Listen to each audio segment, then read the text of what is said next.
Welcome to Brightly, you radiant being, the show that wildly recognizes, encourages, and invests in the radiance we all carry so you can shine your brightest. Each episode, we share soul driven advice and topics to help you live more brightly in mind, body, and spirit. Through sharing our experiences, friendship, and passions, we hope to impact you to step more brightly into yourself inch by inch. Tracy. Hi, Amy. Hi. So it's interesting that our intro is helping you to step more brightly into yourself inch by inch, like little by little. And yet both you and I, well, you sort of had the idea for it. And then I bought a ticket and got on board as well for a 40-day sprint, which is Yeah. not inch by inch. So how's that sprint going for you? I mean, it is a lot of inches real fast. Yeah. I think we're talking meters, by meter. We've gone European. So I think was it the last episode of 96 Lesson Planner when I kind of talked about I wanted to really use the next 40 days or the last 40 days of the year with intention. When this posts, I think we're just shy of 35 days left. Not to freak anybody out. Time is a social construct. Don't worry, it's not real. But everyone else in your life thinks it's real. So I came up with this idea. It started with, I think we posted on our Instagram how we were both going to use the last 100 days of the year.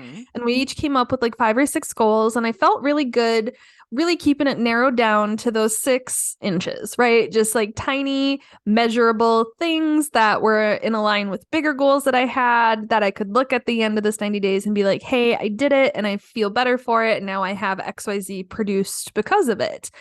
And then I got COVID and a lot of the stuff that I had started doing, I got really hard on myself and then really caught up in time as a real physical challenge and not much of it left and wondering what I could do. So I came up with the idea of a 40-day sprint of just trying to get back to basics, back to a routine. So it's funny that it is called a sprint, that you compared it as not inches because, well, you've seen my PowerPoint. I created a PowerPoint about it. I created an outline of what it is. Tracy. and then I took Tracy's PowerPoint and just edited it because I didn't have to create a whole thing. Yeah. But I did it because after I came up with the idea of like, okay, last 40 days of the year, like what does that look like? What can you do where you won't burn out, where it is a sprint, but that's meant to be motivating and focusing, right? And being intentional. And I really wanted to hit the ground running. I just wanted to like start this ultra marathon on the 40th and implement all the change at once. And as I got closer to the start date, I realized that's not fair to future Tracy. And that as much as I wanted to make up for lost time, let's focus first on what we need to eliminate, right? And then start gradually adding. And so my goal is by, 30 days left of the year is when I'll, I think, what did I call it? A dress rehearsal for what future Tracy's daily routine will look like. Yeah. And I so appreciated that because when I first envisioned a 40-day sprint, I was like, do this, do that, do all the things, do. And then when I saw your PowerPoint, I was like, oh, I see. It's more of a like, we're getting the clothes ready. We're picking out the outfit. We're trying one thing on. We're taking it off. It's like, it was a much slower process. So yes, it is more inch by inch than sprint. And I appreciated that. I thought like, oh, I got to have my routine down like day one. And then once I saw the template, I was like, oh no, I get to see what works for me, what I can fold back in, what I can take out. And I get to continuously check in on myself and how that feels. So with that said, how are you feeling about it then? Sweaty? No, And so the reason I made the PowerPoint was I had all these thoughts swimming around in my head, and I was having trouble organizing what it was going to look like. And I was starting to judge myself for that, because getting back to basics and a daily routine, which is what the focus of my 40 days is, everybody's 40-day sprint can look different. But I've really gotten out of having a routine and having rituals, and I want to see what life is like when I get back to that. Yeah. But I started really judging myself. And so I was going to introduce what the 40 days is going to look like to my accountability partner at my work. And nothing was making sense to me. So I decided to break it down into 4 phases. And then that's how the idea for the PowerPoint started. I was like, okay, what do they say? Like, you don't really know a topic until you can teach it to someone else. And so I was like, how can I really know what I'm doing if I can't teach it to someone else? But also, if I can't teach it in a way that isn't judging me for where I am, or even for where I want to be. Yes. Yeah. So, the 4 phases, it came to, what do I need to eliminate? What's getting in the way of being in a routine, right? And it was easy to name what needed to eliminate, but the past 5 days, it's been hard to actually eliminate them. Mm-hmm. And now I'm starting to replace them, right? Like at first it was just like noticing what the triggers were, right? And doing like self-assessments and things like that. And then as part of the preparation and during the was to name what the goals actually are, so that I can hold them and look at them and be kind to them and to me. I love that. Proud of them. Be kind to them. Be kind to your goals. Right? Like I felt some of them, like some of the 40-day sprint stuff, I didn't want to tell to my partner, my accountability partner, or to you or to others, because I was just embarrassed I hadn't been doing them, or that they have to be a goal. But both he and you, the responses to the presentation was, this is inspiring and I'm going to take it and you should make a template, which helps me like be like, okay, yes, you have to be kinder to yourself. But those goals came from all those assessments we've been doing all year throughout season 2, right? Yeah. So I've been using those assessments. I don't know how you've been using them, but like I've been trying to get to the root cause of why I'm not setting or achieving some goals, because I'm still chock full of ambition and high standards, and I have a podcast on it, right? Like I tell you what, Tracy, same, absolutely same. And I can look, like I have proof of concept. I can achieve things. Right. Why am I not doing these certain things? And so I agree. I'm at that same point. Like, what is the root cause of this? Where do I get stuck? And I don't know about you, but for me, it's the integration phase. Like I can have set intentions and I can make all these like brainstorming stuff. Planning is so fun. Planning is the best. That presentation is pretty nicely done, Microsoft. That was fun. Oh, listen, people, as soon as we can share the presentation with you, we will, because it is a work of art. It's fabulous, but it's that integration piece. And it comes down to creating the habit out of those tiny habits that actually move you forward. At least that's what it is for me, but I still don't know why. Okay. Well, when I was doing the root, like when I was looking back at all the work we've done throughout the year to look for a root cause, I was getting really judgmental of the person I was assessing, right? Like this, like I'm kind of an internal consultant at work, and we are not judgmental at all. We're just excited they're doing the work with us. We're excited that they're interested in what we do for a living. And right, you were doing that for yourself.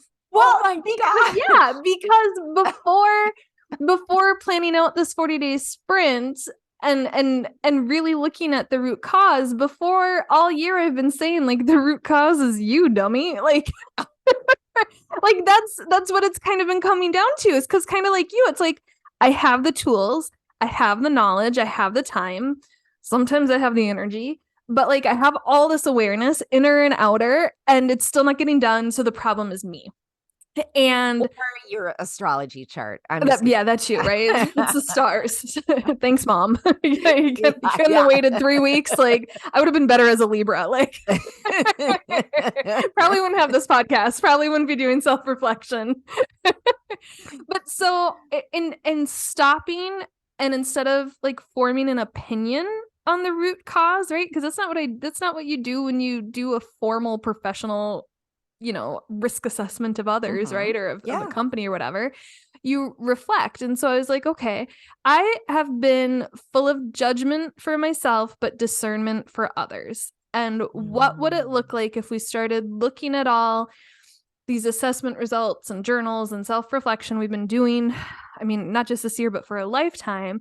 And instead of judging and labeling and insulting and forming an opinion, like, what if I held a little discernment for these goals and the obstacles that I've been telling myself I've been putting there, but they're, you know what? It's my life. It's all I know. They're just there, right? Like, so my little come to Jesus moment that I'm still kind of struggling with, but I feel like what the true outcome of the 40 days is I hope to get to is not just a daily routine. But I've been thinking about how can I be vulnerable enough to authentically connect with others when I'm too busy judging myself to be seen. Woo! Right? Like, here I thought I had these really embarrassing, challenging goals. And I mean, surprise, surprise, I also thought my vision board was embarrassing, right? To remind myself, if anybody in my life judge me for it, they're out of my life.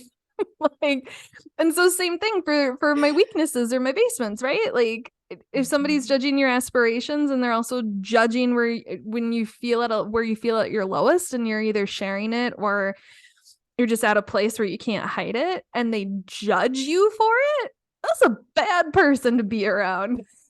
Right. And so when you're the bad person judging yourself, then what do you do there? Like, what? Yeah. So I thought it was interesting in preparing to talk about judgment this episode. I've always viewed there to be a difference between judgment and discernment. I really liked it wasn't until I was in graduate school in my mid to late 20s when I was introduced to the concept of discernment as being separate from judgment. In counseling psychology, they treat you to have unconditional positive regard for others, which is it's the behavior we don't like and that we're treating and trying to change, but the person is fundamentally good. Right. And I had to realize I wasn't always applying that to myself because I spend the most time with myself. So I just judge everything, right? But I mean, have you ever considered there to be a difference between having judgment and discernment? Because when you look up the actual definitions, they define each other. They're listed as synonyms for each other. But when you look up the synonyms for like discernment, one of the synonyms for discernment is, where did it go? Is wisdom. And one of the synonyms for judgment is discrimination. And yes, I can see that. But I do think that there is a certain way of using judgment. Then I can see it as being a synonym for discernment. I'm going to to have a judgment just means you've come to a decision. A judgment can just be a decision. It doesn't need to be a bad thing or a good thing. Okay. It can be neutral, just like, and yet I still feel so, but when we're using judgment, for the most part, we're using it as don't be such a judge. Don't be judging them. Don't do that. Whereas discernment for me I do get that. I didn't know that wisdom was a synonym. Apparently that's a really hard word for me to say right now. It's a hard word. For discernment, but that makes so much sense. And I think that if we can keep that close at head and heart, that wisdom in discernment, that then we would be less likely to be mean to ourselves. So when I kind of when I first realized, just having discernment, I realized I'm more prone now to label or to view judgment as placing something on someone, Oh, whereas sure, discernment is more sure. of a decision-making process that's internal. Oh, I And it like might not that. affect the Yeah. other person, but it'll affect my Yes. behavior, right? Whereas judgment, it does lean more negative towards me, but that doesn't mean that there isn't a place for it in the world, right? Like, Mhm. just because it's more negative or positive, like we do have judges who have to, weigh things and judge things, but Mhm. um it's that whole piece of who gets to decide who can and can't judge others. Um, Wow.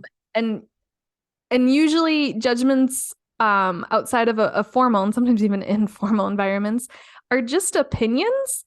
And uh and for me, like when I feel like I'm being judged by someone, right? It's a feeling, right? Like you can, like, even if they don't speak it, you can feel it. You do feel it. And boy, let me tell you, the other night at the restaurant with all my children and granddaughter, I knew well, someone else at the table brought it up that someone walked by and actually, like, under their breath said something and was staring right at our table. And so I knew that more than likely we were being judged by other people, but we were just having so much damn fun. We didn't care. And So we you used your continued. discernment about somebody else's judgment on you. Because I was just like, there is a little in my life who I learned doesn't like to smile with her teeth anymore because somebody made a comment about it. And I told her, and she rolled her eyes as soon as I brought it up. And I was like, this isn't about your beauty. If you don't believe you're beautiful, I can't change that about you, right? Like, you are, you are. Like, this is about somebody saying something bad about something as happy as a smile. That is not a person to be trusted in your life. That is not an opinion to weigh as important. That this person and their reasons for saying things to you should now be under question. And I think you're Yeah. old enough to know that about people now. Like, it just reminded me, I used to work with a woman who stopped eating in the company break room. We went to like an open air office environment, and so sounds from the break room easily carried. But she has a really loud but joyful laugh. And it's easy to make her laugh. It's part of why I loved hanging out with her. She just Mhm. has so much joy in her. And somebody made a very critical comment about her laugh to her. And so not only did she not eat in the break room anymore, she always ate at her desk, but she stopped laughing in office environments because they made her self-conscious about her laugh. And I was like, that person is not a good person, right? Like that's a poor behavior, that you made someone Right. feel bad about their laugh because you couldn't put headphones on, because you thought your reaction was more important, or your experience was more important. So for, like, when you were telling me this story about the restaurant earlier, I actually made a note to talk about it because I Oh, was that's like, funny. I was like, you weren't being intentionally cruel. You were having a great time. And Yeah. when there are people at restaurants like that around me, and especially on a holiday or a family or a big group, I find it inspiring and I wish I could be a part of it. And I'm like, wow, I hope that, when I'm in a big group, that's our experience. And so for somebody to be like, God, wow, they're really What's wrong with impacting them? my Yeah. experience, right? Like, what's wrong with you guys? Like, you guys are like, they're I mean, having I think we ended up just like laughing uproariously about that as well. So my question to you then, at that point for all of us, we were absolutely fine. Maybe I think the granddaughter. That's awesome. My the granddaughter was even fine as well, oh, but good. that can be hard too. Teenager ages can be hard. But I think when you're around so many people who have such strong personalities, you're like, oh, okay, maybe it doesn't matter what other people think. But my question with all of this then is, if you are being judged, rightly, wrongly, whatever, but it makes you it's almost like someone else's opinion is sort of plopped right on top of you, right? And we don't think that that's right or good. Then if you're judging yourself, what do you do with that opinion? Who gets to tell who what Right. to do with it? that's one of those things where I feel like the weight you hold other people's judgments of you, known or perceived, is more a reflection of your own insecurities and what you're judging yourself on than anything, Absolutely. right? Then Yeah. it's not like who gets to decide. I feel like you already decided and they're just giving you evidence to tip the scale in that direction But if against you're you the more. one judging yourself, You're really the one judging yourself. Because for me, there are a couple people that I work with that what they say to other people about me, and those people tell me out of kindness and to make sure I'm aware, because these people do not say it to my face. But their behavior definitely, I, I know what is told to me to be true. And I'm just annoyed because there's like a finality to it that there's nothing I can do or say to change it. And I know it to not be true.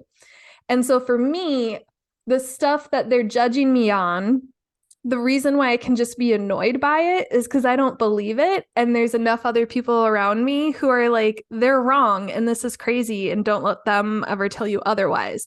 And that makes me feel better because then I have evidence to support my discernment of like, they're wrong. But there have been other times in my career where I lacked the experience or the support of other people, where when people above me would make judgments about me, I would take them as fact and I would internalize them. And then that would impact my decision making and the goals that I pursued. right. But I don't think you are listening to the question that What's I'm asking you. If we're not talking about outside people, we're talking about the fact that you were judging yourself around the 40-day sprint oh, or the sure. things you had or hadn't done. So then if that is it, then how do you create evidence for yourself to be like, oh, no, I have to stop judging myself because I have done these things or whatever. So, what do Yeah. you do in that circumstance? So, with discernment having the synonym wisdom and how I view it as a process, a way to consider discernment over judgment is judgment. Like I said, I feel it more like an opinion a lot of times in informal settings, whereas discernment is like a data-driven decision or a data-informed decision. And so for me, for the 40-day sprint, it was one, getting that outside feedback from people I trust. And I've talked about that in other areas of my life too, where I'll just reach out to people when I'm feeling bad or vulnerable and be Yes. like, hey, give me a warm fuzzy, tell me 10 things that are great about me. Yes. Right. So, kind of similarly, to just be vulnerable enough to share these goals and then I'm going to do it.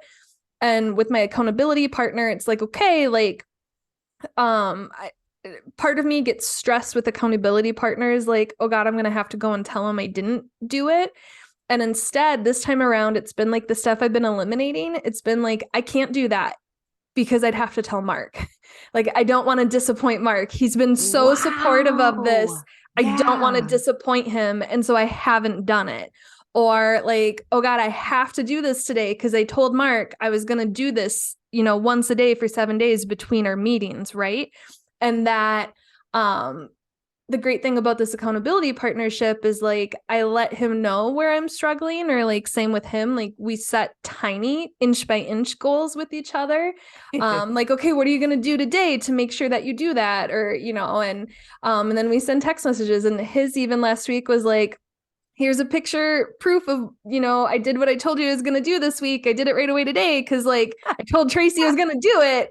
Right. And so it went from like, oh God, I'm going to have to tell him I don't want to set a goal because I don't want to have to tell someone that I didn't meet it. And instead it was like, I don't want to disappoint this person who's supporting me. And then when I am challenged, I can reach out and be like, oh man, I'm really thinking about doing this. Right. And so I think that, shining the light on stuff really helps. And then in the instances where you don't have that, I think it's empathy. Like, I think that's Oh, a key part of discernment yes. that judgment is lacking is, um, empathy is oftentimes, understanding how someone else is feeling and how that may be impacting their behaviors. And how often do we actually have empathy for ourselves? Because we feel like we know, right? Like I talk all the time about feel your feelings, right? And so I know I have feelings and I like to assign labels to why I'm feeling those feelings, but like, do I actually allow myself the grace in addition to allowing myself the space to have it, but be like, yeah, you did or didn't do XYZ because you were feeling this way, right? Like, yeah, I think that's such an important point, Tracy, that a lot of times too, we might say, oh, I must not be feeling like myself today or something, but you don't actually stop to say, wait a minute, how am I feeling? What is happening? And then maybe you find out, I don't know, it's happened to me where I've been like, oh, I'm just not right, whatever. And then I find out, oh, it's the anniversary of my father's death or something that somewhere inside of me knew that. yeah. And then it was like, oh, now you can feel this and you can be kind and empathetic to yourself.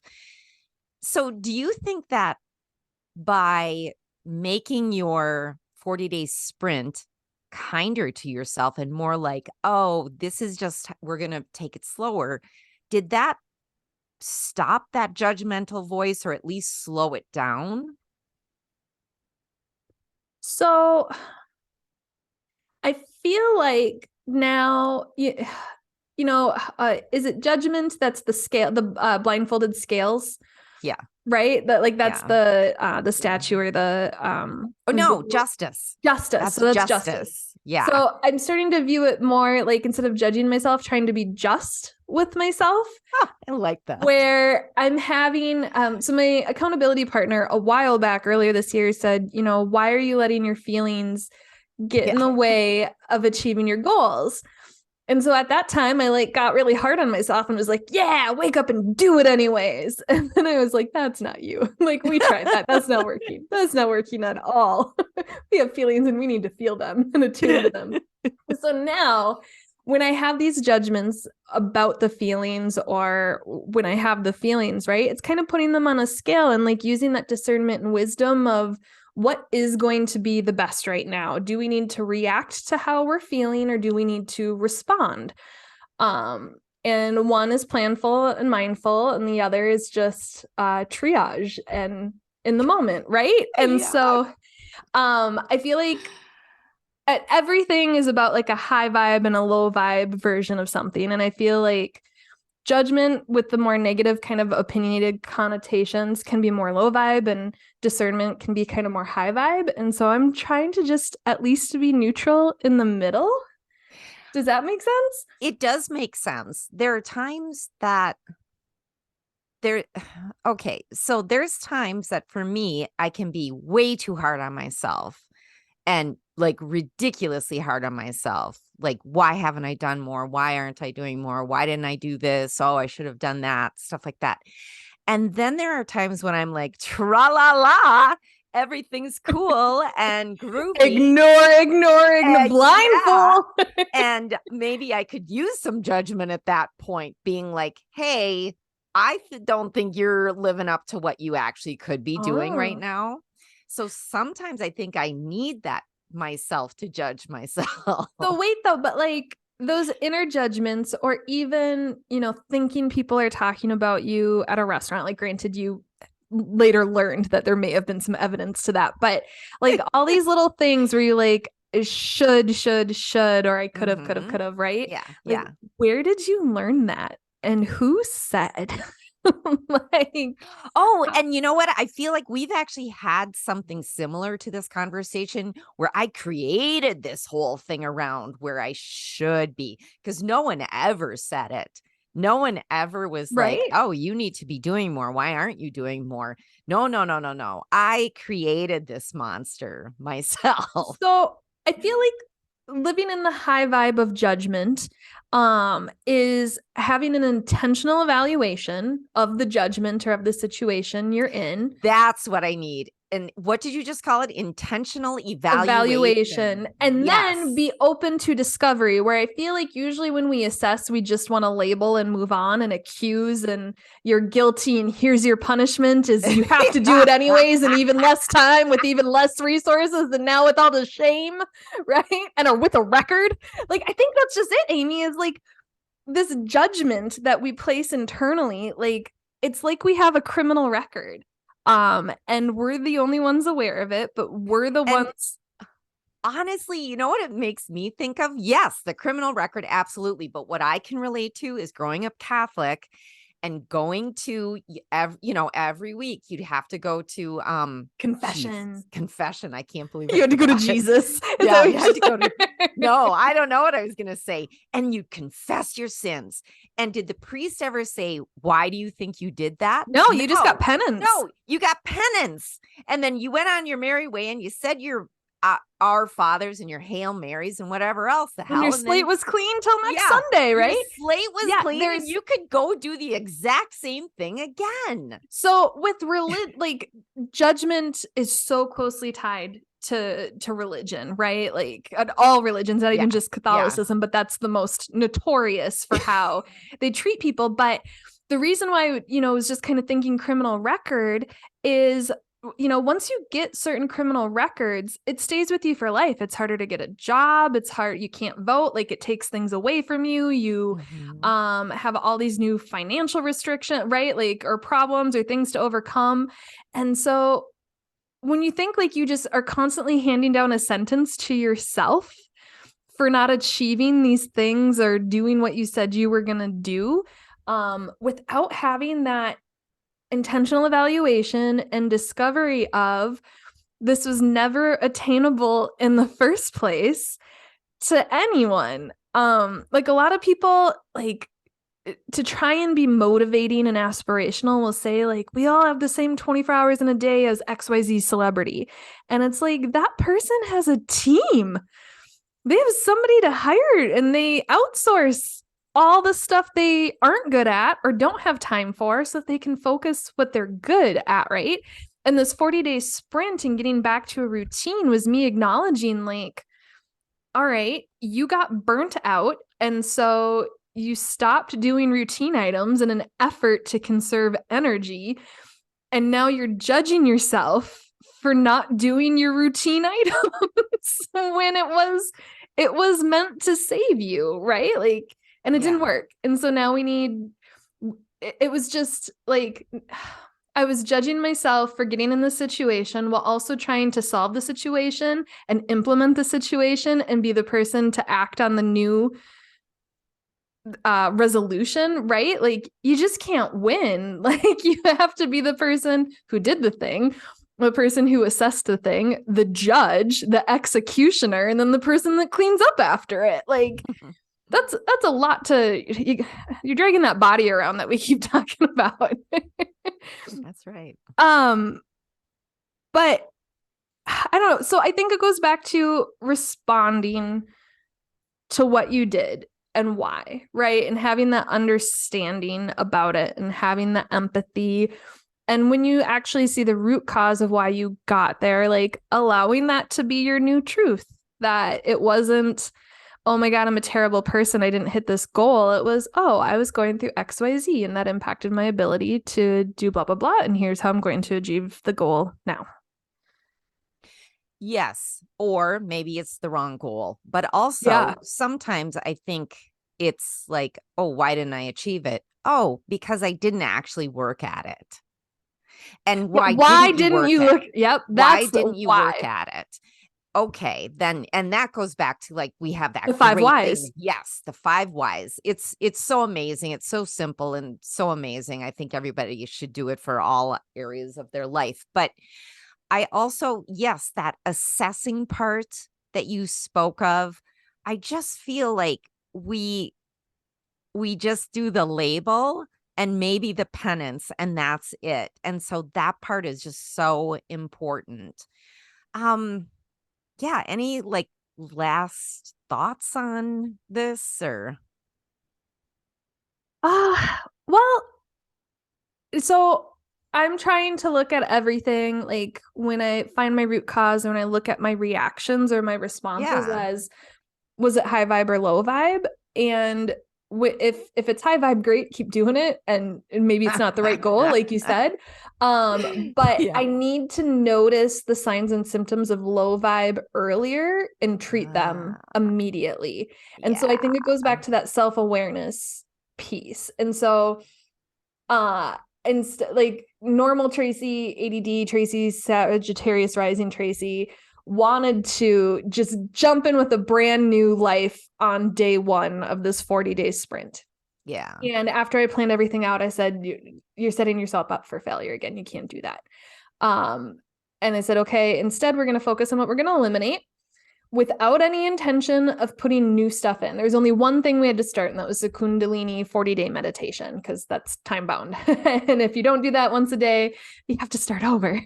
But so I added one thing that was going to be good, and then I just focused on eliminating. And then I noticed what started popping up when those things couldn't be my crutch anymore. So that I could, like, I now have a list of signs and symptoms of me not doing well or me avoiding things or what I have to look out for. Right. And that's a brilliant assessing right there.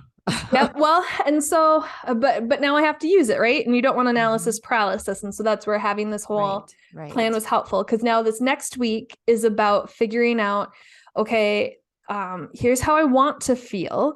Here's what I can do on a low energy day. And here's what I can do on a good energy day.